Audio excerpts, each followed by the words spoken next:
hari ini kita akan mengupas topik adakah obesiti mengganggu kesuburan seseorang wanita itulah. Jadi sebenarnya tak doktor terangkan dulu pada kita sebenarnya apakah kesuburan wanita itu sendiri. Okey, Assalamualaikum semua, selamat petang. Okey, kalau ikut definisi kesuburan wanita, ia adalah apabila wanita itu mampu untuk mencapai waktu ovulasi secara tetap, ya, setiap kali kitaran haid ataupun setiap bulan.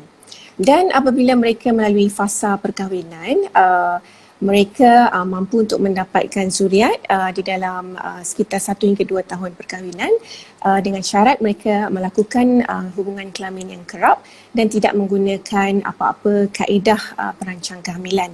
Ya, jadi kalaulah perkahwinan dah mencapai tahap 1 hingga 2 tahun dan mereka mencuba dan masih gagal, dan kita kenali pasti masalah ini sebagai ketidaksuburan. Dan sebanyak 50% kajian mengatakan ketidaksuburan wanita ini adalah disebabkan oleh masalah ovulatory dysfunction ataupun gangguan ovulasi. Ya. Dan benda utama yang mengganggu ovulasi adalah obesiti. Okey, obesiti. Okey doktor, nak tanya. Kadang-kadang kan bila kita kahwin tu dalam tempoh 1 tahun, 2 tahun, macam doktor cakap tadi, 1 tahun, 2 tahun, normally lah satu-satu pasangan tu menunggu untuk konsep. Betul? Betul. Secara early lah kan. Suara Amy putus-putus sikit ni. Okey, suara saya putus-putus. Macam tu dengar tak? Alright. Jadi doktor, boleh tak doktor terangkan juga obesiti tu macam mana sebenarnya yang boleh mempengaruhi orang kata kesuburan seorang wanita tu? Okey, alright. Sebenarnya masalah obesiti ni adalah masalah global pandemik, ya. Macam sekarang ni kita tengah menghadapi masalah pandemik, ya. Jadi obesiti juga adalah masalah global pandemik. Jadi dia mengganggu sistem reproduktif wanita pada 4 peringkat. Peringkat pertama ialah peringkat yang waktu mereka cuba untuk hamil. Peringkat kedua ialah macam ini cakap tadi, masa kehamilan. Peringkat ketiga ialah proses kelahiran baby itu sendiri. Dan peringkat keempat ialah selepas kelahiran. Jadi saya nak tunjukkan satu gambar rajah yang dekat sini. Kalau boleh nampak. Okey, nampak? Boleh ke belakang sikit je. Depan sikit, okey. Right. Okey, kalau kita boleh nampak ni, Malaysia sekarang ni berada di tempat pertama. Ya, tempat pertama golongan obesiti rakyat kita sebanyak 44.2% berbanding dengan rakyat Vietnam yang hanya 10.2%. Okey, so ini agak membimbangkan, ya. Okey, boleh nampak ini? Boleh nampak. Okey, alright. So Malaysia nombor 1, ya. Malaysia juara, ya. Juara obesiti. Ya, juara obesiti. Okey. Jadi obesiti sebenarnya kalau ikut definisi adalah lebihan adipose tissue. Jadi untuk kita kategorikan sama ada kita ni obes ataupun kita punya berat badan ideal atau tidak, kita kena tahu BMI kita, body mass index. Okey, ini tak berapa nampak lah, ya, body mass index. Jadi untuk kita tahu body mass index kita, kita kena tahu berapa berat badan kita dan kita kena tahu berapa ketinggian kita. Jadi contohnya kalau berat badan kita 60 kg, kita kena bahagikan dengan ketinggian badan dalam meter. Let's say kalau badan kita ketinggian kita 156 cm, jadi 60 bahagi dengan 1.5 meter, dapat jawapan tu dan dibahagikan lagi dengan 1.5 meter, dapatlah BMI untuk seseorang wanita, ya, ataupun lelaki. Jadi BMI yang ideal ialah mesti mempunyai dalam 18.5 hingga 24.9 kg per meter padu. Okey? Right, 18.5 hingga 24.9. Kalau 18 ke bawah, underweight pula, tak cukup berat. Okey, dan kalau overweight ataupun belum lagi obese, 25 hingga 29, dan kalau obese 30 kilogram per meter padu ke atas. Okey, dan obesity dia ada 3 kelas, kelas 1, kelas 2 dan kelas 3. Okay, so kita akan kategorikan berdasarkan kepada BMI juga. Dan kelas ketiga ialah apabila BMI telah melebihi 40 kilogram meter padu. Ya? Okay. Alright. So ada dua jenis obesity yang saya rasa viewer kita ataupun puan-puan kena tengok kat sini, iaitu peripheral dengan central obesity. Nampak tak? Nampak? Doktor sebelah kanan. Alright, itu dah cantik dah. Okay.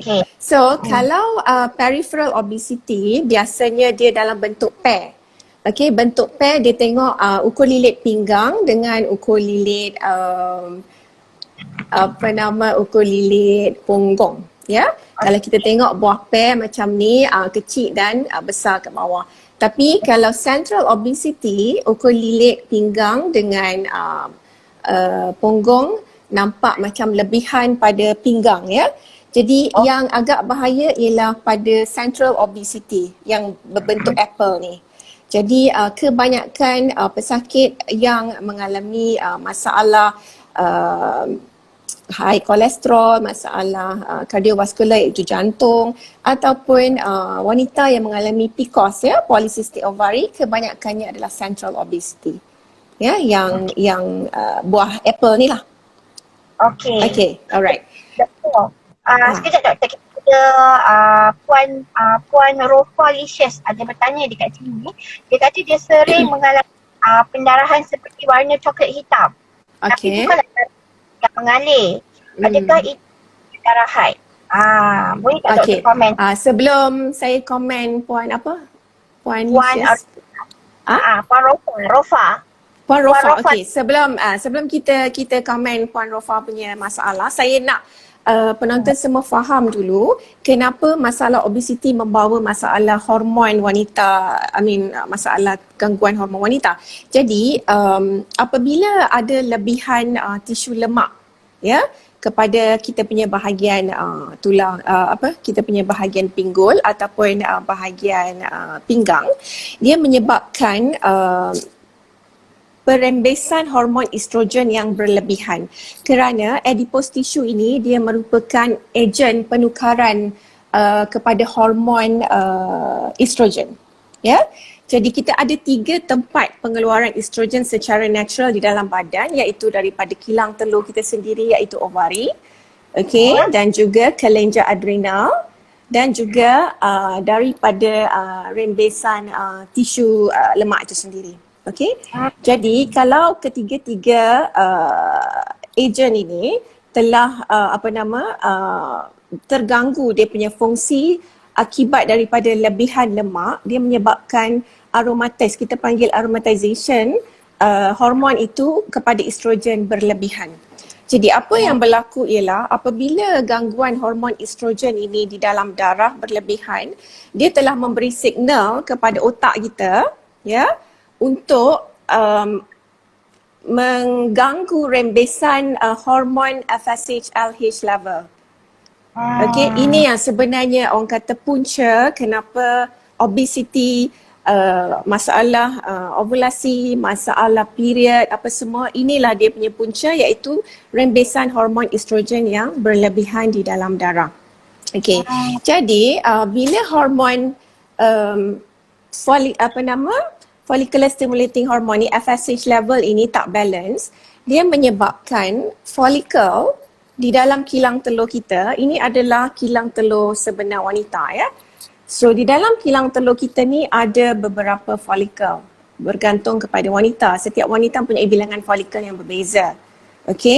So kalau bilangan telur wanita melebihi 10, kita panggil dia punya result telur masih bagus. Tetapi kalau bilangan telur wanita sudah semakin menurun, maknanya result telur semakin menurun. Jadi apa yang berlaku? Sekiranya hormon estrogen berlebihan di dalam darah, rembesan hormon FSH tidak dapat mencapai tahap yang normal.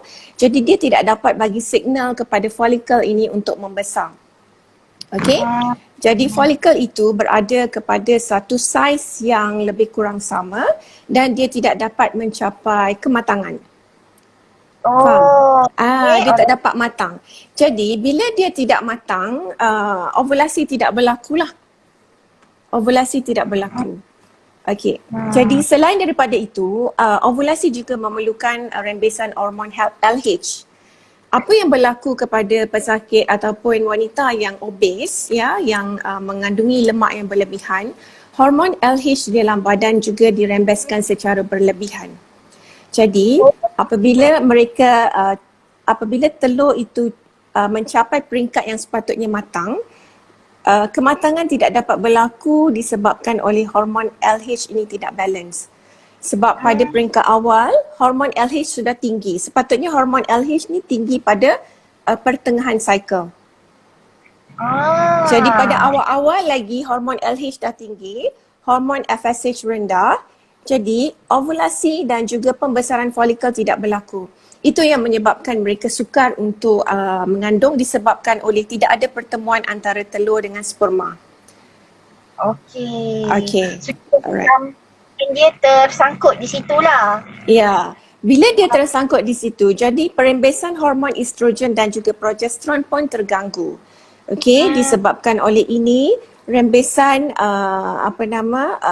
darah kotor pun akan terganggu, sama ada wanita itu akan menghadapi masalah darah haid yang panjang, ya, lebih daripada 14 hari ataupun kita panggil spotting, ataupun mereka tidak ada haid langsung untuk kitaran yang panjang, mungkin 3 atau 4 bulan baru datang kotor, ya, macam setengah pesakit polycystic ovary kan.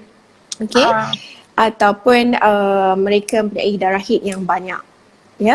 Jadi masalah-masalah ini kita kena kenal pasti apakah puncanya, sama ada puncanya daripada masalah obesiti itu sendiri ataupun mereka mempunyai gangguan hormon disebabkan oleh masalah-masalah patologi lain, ya, yang kita kena pasti. Patologi lain yang mungkin kita kena periksa sama ada masalah fibroid ke, ada masalah polip ke, ataupun ada masalah cyst ke, ataupun apa-apa yang lain lah. So saya harap menjawab pertanyaan puan tadi yang dia ada darah spotting kan, yang coklat-coklat kan, coklat-coklat, right?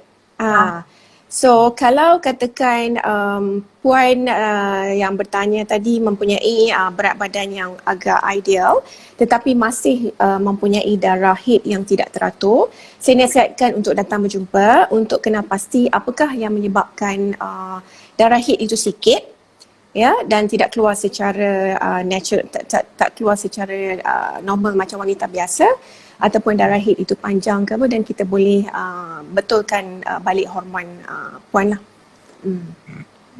Jadi maksudnya kesukaran untuk hamil tu bukan sebab obesiti semata-mata lah. Ada juga punca-punca lain, contoh macam doktor cakap tadi, hormon yang tak seimbang kan? Ya. Tapi kita kena pasti apa punca hormon tak seimbang tu. Kalau obes, kita tahu kemungkinan besar disebabkan oleh obesiti. Tapi kalau mereka mempunyai berat badan yang ideal, kita kena kenal pasti apakah punca hormon mereka tidak seimbang. Sebab ada juga polycystic ovary, pesakit polycystic ovary yang mempunyai berat badan yang kurus. Kita panggil lean polycystic, iaitu polycystic yang tidak gemuk.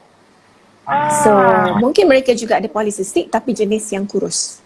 Alright. Doktor, ada Jaya Shalini, dia bertanya, apakah cara untuk merawat PCOS ni, doktor?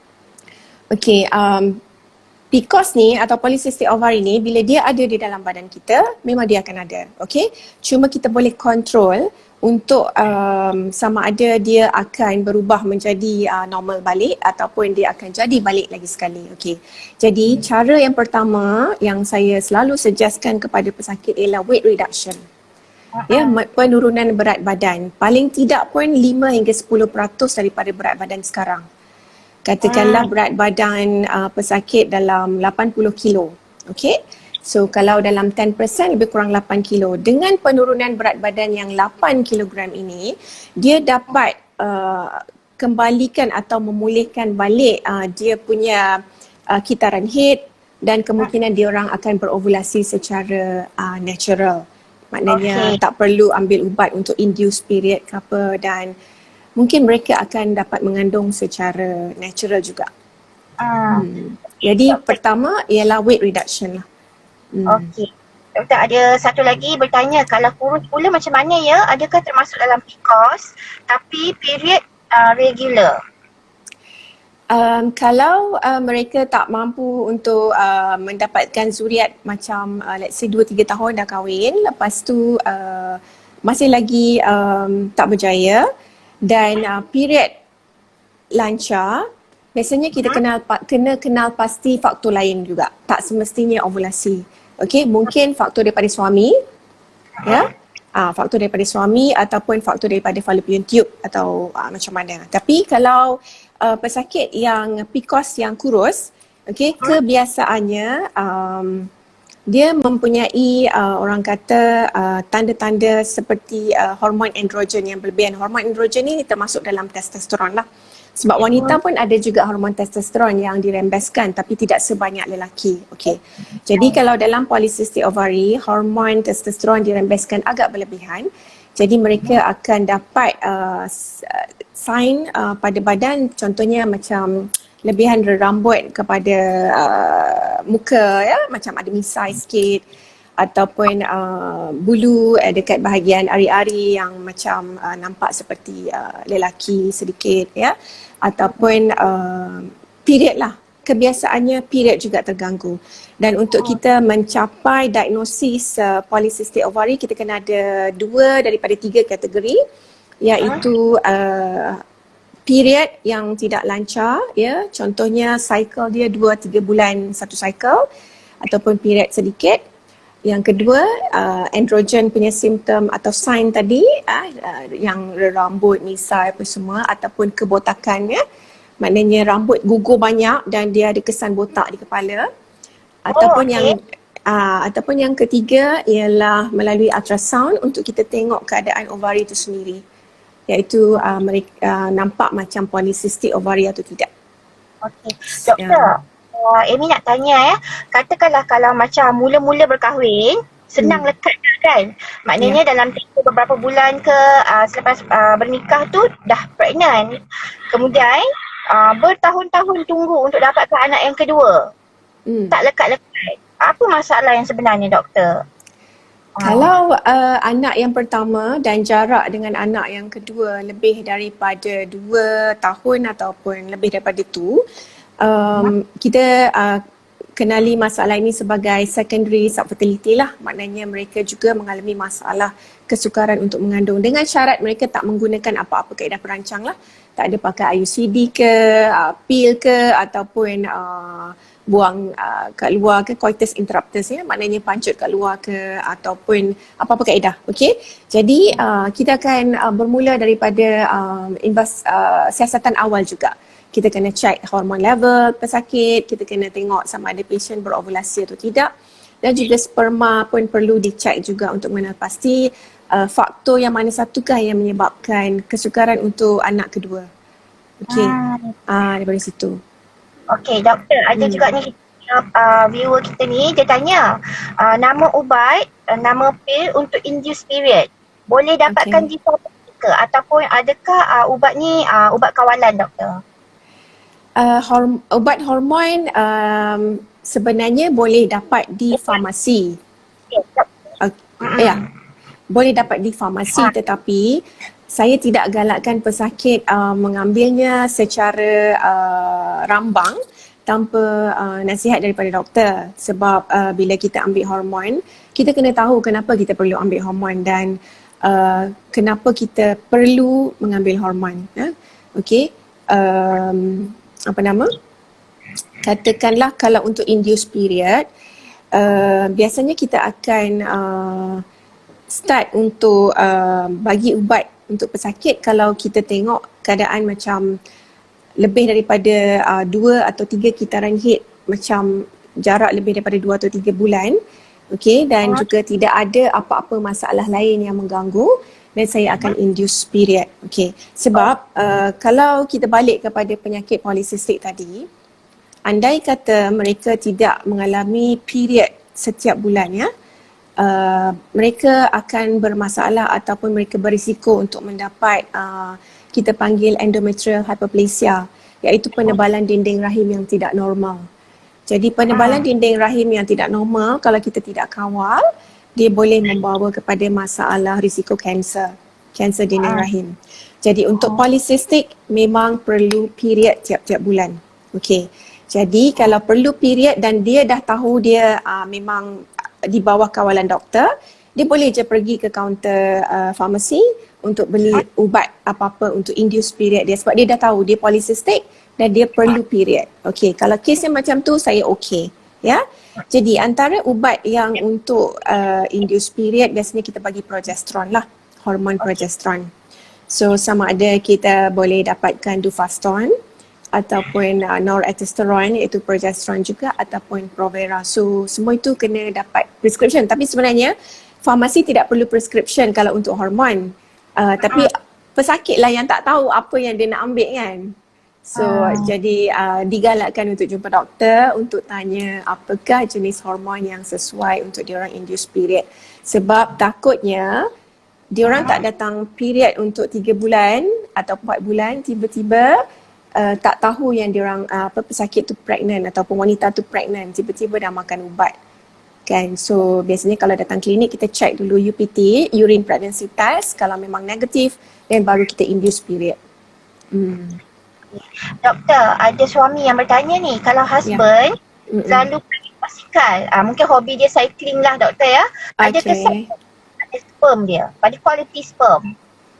Kalau kita pakai seluar yang ketat, ya, ada risiko untuk sperm production juga. Maknanya bilangan, quantity sperm, ya, berbanding dengan quality. Sebab quality ni dia lebih daripada dalaman, ya. Kalau quantity dia macam production yang macam daripada kilang tu dan dia keluar dan dia boleh produce. Tapi kalau quality dia dalam sikit. Okey, jadi kalau kita selalu cycling ni sebenarnya okey. Cuma risiko cycling ni bila kita bagi compression kepada gonad, ya, itu testis ataupun kita pakai seluar yang ketat, itu yang boleh menyebabkan risiko kekurangan bilangan sperma. Okey. Alright, doktor. Ada yang bertanya ni, adakah normal selepas 2 tahun pakai implantan, lepas 2 tahun tu period datang setiap bulan tapi lebih dari 14 hari? Implantan. Sekali lagi Amy, berapa kali dia pakai? Dia pakai selama 2 tahun. 2 tahun, okey. Implantan tu, kemudian selepas tempoh tu period datang setiap bulan. Cuma tempoh period tu lama, lebih daripada 14 hari. Okey. Implantan masalah dia ialah progesteron. So progesteron ni dia ada 3 benda yang boleh mengganggu wanita tu.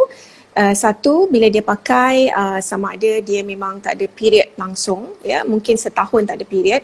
2, setengah wanita dia akan spotting, ya, maknanya ada darah haid yang berterusan sikit. Ataupun yang ketiga, normal punya period yang itu sedikit saja period datang, macam 2-3 hari dah habis. Okey. Jadi kalau katakan pesakit dah ambil progesteron, dah ambil implantan 2 tahun, lepas tu dia buka implantan ke tak? Itulah buka dia masih gelak.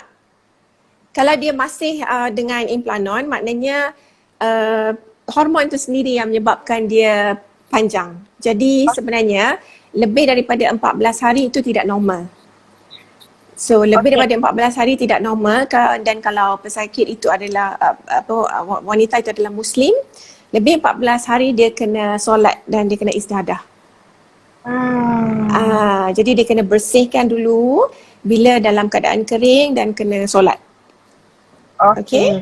Jadi tidak normal lah kalau lebih daripada 14 hari dan dia kena jumpa doktor yang masukkan implantan dan bagi tahu masalah ini, sebab berpanjangan nanti masalah lah juga untuk hubungan suami isteri dan juga untuk solat dan sebagainya kan. Okey, nak tanya juga ni, ada pembaca kita yang tanya, viewer kita ni bertanya, dah kahwin 7 bulan tapi tak pregnant lagi dan umur dia masih muda, 6 tahun. Apa nasihat doktor? Kalau 26 tahun, baru 7 bulan, sabar dulu. Okey, insyaAllah dalam masa setahun perkahwinan, biasanya dalam 80% pasangan akan mendapat zuriat secara natural. Okey, sekiranya mereka tidak ada masalah lah. Okey, tapi kalau dah cuba, dah cukup setahun, masih lagi tak berjaya, memang kena pergi jumpa pakar mana-mana untuk tanya kenapa saya masih belum dapat memiliki zuriat. Sebab bila umur muda, lagi senang untuk kita bantu. Ya, dan juga peratus kejayaan lebih tinggi berbanding dengan umur yang dah meningkat 38, 39 tahun macam tu. Jadi jangan risau. Umur 26 tahun, kalau memang puan tak ada masalah, suami tak ada masalah, insyaAllah boleh pregnant secara natural. Okay, kecuali kalau sebab tajuk kita obesity kan, dah pergi panjang dah kita ke tempat lain kan. Okay. Kecuali kalau memang dia obese ataupun berat badan berlebihan, then kena kurus dulu. Kurus dulu dalam 10% dia punya current weight gain sekarang ni, macam kalau 80 dan turun 10%, insyaAllah ovulasi pun akan berlaku dan mungkin dia akan mengandung secara natural. Okay doktor, so kita nak pada topik kita sebab ni tadi doktor banyak jawab soalan viewer kita kan. Okay. Tadi doktor pun dah explain tahap kesihatan seseorang wanita tu lah kalau dia nak pregnant. Okay, macam mana pula kalau seseorang wanita tu dia mengalami obesity? Adakah ada complication yang mungkin berlaku ketika kehamilan dia? Ketika kehamilan ya memang, tapi saya pergi kepada sebelum kehamilan dulu. Okey, sebab kita tak tahu viewers kita macam mana kan. Jadi jangan kerana topik pada hari ni diorang rasa macam depressed ya, diorang rasa macam sedih, nanti tak dapat hamil lah apa kan. Sebab insyaAllah mereka pun boleh hamil secara tak kisahlah secara natural ke, secara bantuan sikit ke ataupun apa-apa. Okey, jadi sebelum hamil, apa yang doktor akan sarankan ialah mereka melalui fasa kita panggil pre-pregnancy counselling. Okay, sebab kita tahu bila kita obes, kita ada komplikasi yang Amy sebutkan masa awal-awal tadi. Okay, jadi sebelum tu kita nasihatkan dulu macam mana cara untuk wanita ataupun ibu-ibu, bakal ibu-ibu dapat mengurangkan risiko atau implikasi semasa kehamilan. Okey, jadi bila berjumpa dengan doktor, kita sarankan untuk mereka kurangkan berat badan. Okey, sebab sekarang ni dalam peringkat PKP, okey, jadi mereka banyak masa di rumah dan tidak ada banyak pergerakan ya. Jadi metabolisme badan pun tak berapa nak aktif. Jadi masak pun macam-macam menu kan. Jadi kepada jadi ada je resepi-resepi yang viral, jadi semua nak cuba kan. Jadi kepada badan ibu-ibu ataupun bakal ibu-ibu yang berbadan agak besar dan juga kategori obes, jangan risau. Memang ada harapan, cuma untuk mencapai berat badan ideal bagi pasangan-pasangan ini agak susah dan agak panjang kan, memerlukan jangka masa yang agak panjang, mungkin beberapa tahun. Dan kita tahu result telur wanita semakin hari ataupun setiap tahun akan berkurangan. Jadi mereka juga perlu untuk mengejar masa kan. Jadi apa kita punya nasihat, memandangkan kita akan pergi kepada bulan Ramadan nanti, kepada mereka yang mencuba untuk mengandung, ambil peluang ni untuk menurunkan berat badan. Okey, turunkan berat badan, lepas tu dapatkan at least 10% daripada penurunan berat badan sekarang. Kalau lebih lagi bagus. Okey, itu satu. Yang kedua, mereka kena melakukan ujian saringan. Ujian saringan untuk mengenal pasti tahap kesihatan mereka dari segi kolesterol ya, dari segi gula dalam badan, dalam darah, dan juga fungsi buah pinggang dan sebagainya. Okey, kerana obesiti dikaitkan dengan masalah diabetes dan sebagainya. Dan kalau wanita ataupun ibu-ibu yang bakal hamil mempunyai masalah diabetes, kita akan mengambil satu ujian darah yang kita kenal pasti, iaitu HbA1c, yang mana kontrol untuk 3 bulan 3 bulan gula dalam darah tu kita dapat ketahui, dan bila mereka dapat mencapai 7% ke bawah baru kita galakkan mereka pregnant. Okey. Jadi selain daripada itu mereka boleh buat exercise juga. Okey. Dan kenapa penting pre-pregnancy counselling ini? Kerana bila mereka sudah mengandung, okey, macam yang Amy cakap tadi, ada peringkat awal mengandung, mereka akan berisiko untuk mendapat masalah keguguran. Ya, masalah keguguran kerana kadang-kadang bila wanita obes ni ada masalah dari segi peringkat luteal support dia, iaitu kekuatan rahim dia agak kurang disebabkan oleh hormon yang tidak balance. Ya, dan hormon-hormon lain mengganggu, ya, macam diorang ada masalah dengan insulin resistant, apa-apa semua. Jadi kalau diorang dapat turunkan berat badan dari peringkat awal, bila pregnant risiko ni dapat dikurangkan sedikit. Okey. Yang kedua, kalau pesakit ataupun wanita yang ada diabetes dan obes nak cuba mengandung, HbA1c perlu 7% ke bawah, ya, kerana kalau HbA1c tinggi dan mereka mengandung, ada risiko untuk mendapat janin yang tidak sihat ataupun janin yang abnormal. Okey, risiko janin yang abnormal. Jadi kita kena pantau ini semua sebelum benarkan mereka mengandung. Okey. So sekarang pada peringkat awal, katakanlah mereka dah berjaya mengandung. Pada peringkat awal risiko keguguran, ya. Dan bila dah masuk peringkat yang seterusnya, ada komplikasi untuk dapat diabetes sewaktu mengandung, ya, kita panggil GDM. Benar, dia orang semua tahulah kan, patient semua tahu GDM.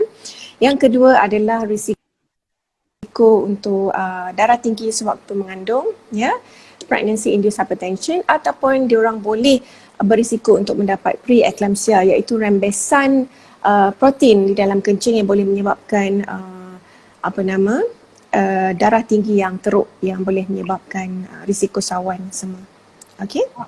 Dan juga disebabkan oleh semasa pregnancy ini, semasa mengandung ini, kepekatan darah wanita agak bertambah, ya, disebabkan oleh hormon semua. Jadi mereka juga berisiko untuk mendapat darah beku, ya, di dalam badannya. Kita panggil deep vein thrombosis. Okey. Itu semasa kehamilan. Dan selepas maknanya dipantau oleh doktor semua dan kandungan tu sihat, semua okey, maknanya mereka sudah mencapai proses kelahiran. Okey. Proses kelahiran pula mereka ada risiko untuk induction of labour, maknanya kita terpaksa paksa untuk lahir, kan? Maknanya masukkan ubat untuk paksa pesakit tu lahir walaupun mereka belum ada rasa gesa untuk deliver, kan? Itu satu. Jadi bila kita paksa kelahiran, ada risiko kita panggil labor dystocia, yang mana progres untuk pembesaran jalan, ya, laluan tu jadi lambat ataupun slow. Ini semua disebabkan oleh lemak, lapisan lemak pada abdomen yang merembeskan hormon kita panggil leptin, yang boleh menyebabkan kekurangan contractility pada rahim. Maknanya dia tak mau contract secara macam normal lah, macam wanita biasa. So itu antara risiko in labour. Jadi itu yang menyebabkan mereka terpaksa go through caesar lah, ya, operation, sebab baby tak mau keluar, kan, sebab contraction tak kuat. Lepas tu ada juga risiko untuk instrumen macam vacuum ke ataupun forceps ke, macam tu lah. Okay. Dan doktor, betul ke macam ibunya obesity, baby tu berpotensi untuk baby yang bersaiz besar lah? Is it possible? Okay. Possible kalau katakan mak tu memang ada GDM ataupun gestational diabetes semasa mengandung. Okay. Bila ada GDM, risiko untuk dapat baby besar tu tinggi. Okay. Tapi masalah yang doktor hadapi sewaktu pemantauan ibu ialah untuk dapatkan ketepatan saiz baby tu. Sebab bila lemak tu berlebihan, bila kita nak rasa pembesaran baby tu kan agak sukar, dan juga bila kita melakukan ultrasound, kadang-kadang lemak tu ganggu untuk kita dapatkan proper ukuran baby tu. Okey, tapi memang diorang berisiko untuk dapat baby besar disebabkan oleh GDM atau GDM ataupun gestational diabetes ni, ataupun kalau memang genetically mak dengan ayah dia besar, so memang bayi pun akan ikut genetik dia juga kadang-kadang. Okey. Tapi ada juga Oh, okey. Tapi ada juga yang walaupun mak dia besar, tapi ada juga baby kecil. Okey. Ada juga baby kecil. Jadi benda ni memang kena pemantauan. Jadi sekiranya bakal-bakal ibu di luar sana dah berjaya mengandung, memang kena pemantauan dari segi kekerapan berjumpa dengan doktor lah. Dan kalau boleh datang hospital untuk combine care, klinik kesihatan dan juga hospital untuk dapat rawatan pakar supaya kita tak miss lah. Katakanlah kita miss baby besar ke ataupun ada masalah-masalah lain lah.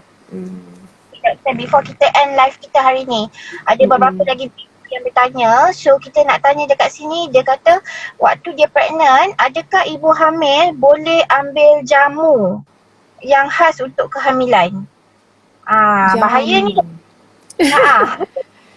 Jamu, jamu apa tu? Kan. Dia Sebab tak tulis jamu. Kalau jamu per se, biasanya dia akan kandungan dia lebih kepada akar kayu atau semua kan. Jadi biasanya kita tak galakkan jamu dicampur dengan fisiologi hormon yang ada di dalam badan tu, sebab kita tak pasti apakah kesan kepada baby dan juga kepada mak kan, sebab kita tak ada kajian khusus untuk jamu ni kan. Tapi kalau katakan suplemen macam kurma, kismis ataupun apa-apa yang kita pasti pemakanan yang sihat, saya rasa tidak ada halangan. Tapi kalau jamu yang kita tak tahu apa kandungan dia dan kita lebih baik kita tunggu sampai kita habis pantang semua baru kita ambil. Okey. Doktor, ada juga yang tanya, kalau ibu dia ada GDM waktu pregnant kan, adakah baby pun possibility untuk dapat kencing manis juga? Kalau GDM baby kita tengok kalau memang dia makrosomia kan, kalau baby tu besar lebih daripada 4 kilo dan pembesaran dia pun macam daripada lahir sampailah dia besar pun dia obes, maknanya kita kena pantau dengan doktor kanak-kanak sama ada anak ni berisiko untuk dapat diabetes ke tak. Okey. Tapi biasanya GDM tidaklah seteruk pre-gestational diabetes, maknanya mak tu dah ada diabetes sebelum mengandung. So dia ada dua jenis. Pre maknanya sebelum mengandung dah ada diabetes, dengan diabetes sebelum mengandung. Jadi kalau untuk janin ataupun kita panggil offspring yang anak yang lahir tu, kalau katakan obes, kena pantau sebab takut ikut genetik mak kan ada risiko untuk dapat diabetes. Tapi kalau gestational badan anak tu tak turun-turun apa semua pun berisiko juga untuk dapat masalah tu. Okey. Doktor, kalau pasangan kita, maksudnya suami kita yang mempunyai kencing manis, adakah mempengaruhi juga kita untuk pregnant? Ada yang bertanya ni.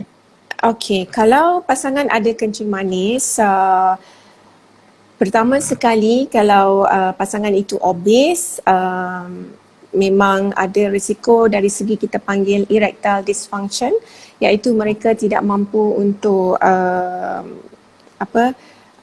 pancutan apa dia panggil erectile dysfunction, dia tak boleh erect, dia tak boleh erection lah, tak boleh berlaku erection kepada penis. Okey, so bila tidak berlaku erection, sukar untuk sperma masuk ke dalam salur wanita untuk untuk bertemu dengan telur. Okey, itu satu. Yang kedua, mungkin mereka akan ada kesan dari segi kualiti sperma itu sendiri, kuantiti sperma itu sendiri dan juga pergerakan sperma. So ada 3 elemen yang kat sini yang kita kena kenal pasti. Dan kita nasihatkan pasangan yang mempunyai suami yang ada diabetes untuk buat ujian sperma untuk kita tengok ada kesan tak. Mungkin dari segi ubat-ubatan yang digunakan menyebabkan sperma terganggu ataupun mungkin diabetes itu sendiri yang menyebabkan sperma terganggu. So mereka kena buat ujian sperma dan baru kita boleh kenal pasti dan kita boleh tolong rawat yang mana yang kita mampu. Okay? So kalau katakan erectile dysfunction, mereka tidak mampu erect, kita boleh bantu melalui kaedah kita panggil pemandian berhadas iaitu IUI. Ya, jadi jangan risau, kita akan cuba untuk bantu mereka untuk mendapatkan zuriat. Okey, Dengan apa doktor. cara? Ada satu lagi ibu kita bertanya, dia dah stop pil perancang untuk pregnant lah. Maksudnya dia nak menghalang, dia nak merancang kehamilan lah 2 tahun yang lepas. Okay, jadi dia dah stop 2 tahun yang lepas pil perancang keluarga ni. Tapi dia dalam masa yang sama selepas 2 tahun dia stop tu, dia nak pregnant baby yang kedua. Tapi sampai sekarang masih belum ada rezeki lah untuk pregnant. Adakah kesan daripada pil yang dia ambil dulu tu doktor? Kalau dari segi kajian, pil perancang apabila pesakit sudah berhenti daripada mengambil pil perancang, sepatutnya ovulasi akan berlaku semula. Maknanya tidak ada kesan yang khusus. Tetapi andai kata selepas 2 tahun ambil dan ada maknanya sukar untuk mengandung, kita kena tengok sama ada ovulasi itu berlaku atau tidak. Dan tak semestinya disebabkan oleh pil perancang atau mungkin ada faktor lain lah, mungkin hormon dia tak balance ke ataupun apa-apa. Jadi kalau dah ambil 2 tahun dan period datang seperti biasa, sepatutnya ovulasi itu berlaku. Tapi kalau sudah ambil 2 tahun dan selepas berhenti, period tu tak datang dan kita panggil post pill amenorrhea, itu kadang-kadang berlaku juga. Maknanya selepas stop pil perancang, period tak datang, itu boleh berlaku disebabkan oleh pil yang digunakan dengan tempoh yang panjang. Tapi kalau sudah stop pil, lepas tu period datang macam biasa, sepatutnya mereka ovulasi seperti biasa. Tapi kalau still lagi tak dapat juga, dan kena jumpalah untuk tengok apakah faktor lain lah. Okey. Doktor lah, sebelum kita end live, saya nak minta doktor bagi sikit nasihat kepada viewer kita mungkin yang sedang menonton sekarang dan mempunyai masalah obesiti, doktor. Sikit nasihat untuk mereka. Okey, nasihat saya ambil peluang menjelang bulan Ramadan ini untuk untuk cuba menurunkan berat badan. Kerana puasa itu dapat memberi kesihatan yang baik kepada kita. Tapi kalau kita puasa dan kita makan sama banyak dengan kita puasa, memang tak akan jadi jugalah. Jadi ambil peluang dalam bulan puasa ni untuk menurunkan berat badan, dan sekiranya berat badan anda sudah mencapai ataupun sudah turun seperti yang saya sarankan macam 10% ke daripada berat badan sekarang, insya-Allah peluang untuk hamil itu lebih tinggi dan juga dapat mengurangkan risiko ataupun komplikasi semasa mengandung ataupun semasa kelahiran dan juga selepas kelahiran. Jadi tidak perlu risau kepada mana-mana pesakit atau mana-mana wanita yang sekarang mempunyai berat badan berlebihan. Masih ada harapan dan anda semua mampu mendapatkan zuriat atau cahaya mata. Yalah, tengok pada rezeki, insya-Allah, ya.